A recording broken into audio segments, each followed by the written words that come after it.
sens méchante, bien sûr, ça c'est une menace stratégique pour la sécurité nationale, pour l'Égypte et tous les pays de la mer Rouge, et aussi pour l'Arabie Saoudite, pour le Yémen, pour aussi les pays du Golfe.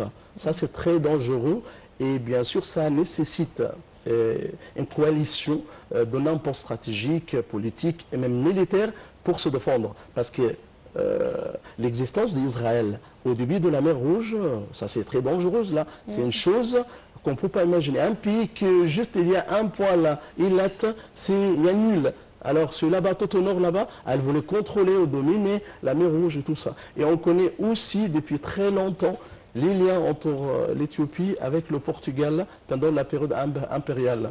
Okay, la colonisation de l'Afrique, et ça c'est pour exploiter les ressources de l'Afrique, l'or et tout ça. Donc il y avait aussi des liens avec Portugal. Portugal, c'est le symbole d'Israël, mais à l'époque médiévale. C'est toujours, elle voulait faire des conspiracies, des complots, alors contre les pays là-bas. Donc ça, bien sûr, ça nécessite une chose importante pour l'unification de tous les pays de Golfe, parce que l'existence d'Israël là-bas, très dangereuse. Alors justement, vous étiez en train de dire que ce n'est pas un fait nouveau, ce qui se passe.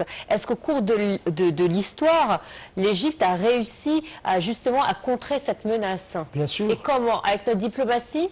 Bien sûr, l'Égypte toujours reconnaissait bien tout ce qui se passe. Et j'aime beaucoup de dire que l'histoire se répète, les événements, ça c'est très bien là.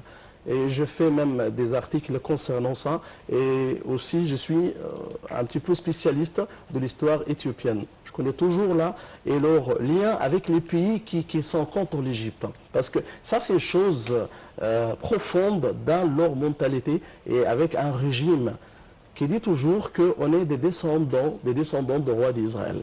Vous imaginez, dans la constitution éthiopienne, ils disent que tous les rois de l'Éthiopie, ils sont des descendants de Ménelik I. Alors, le fils de Salomon, le fils de David, le roi d'Israël. Ménelik I, là, ils disent, ou ils prétendent qu'il est le fils de Salomon et la reine de Sheba, elle est Maliket Saba, ou Maliket Saba. Ça, c'est très dangereux, là. Et aussi, dans leur tradition, il y a un livre qui s'appelle Kibra Nagast. Kibra Nagast, là, ça c'est le livre comme la constitution éthiopienne. Beaucoup de prétentions, tout ça, mais ils disent que ça c'est une vérité.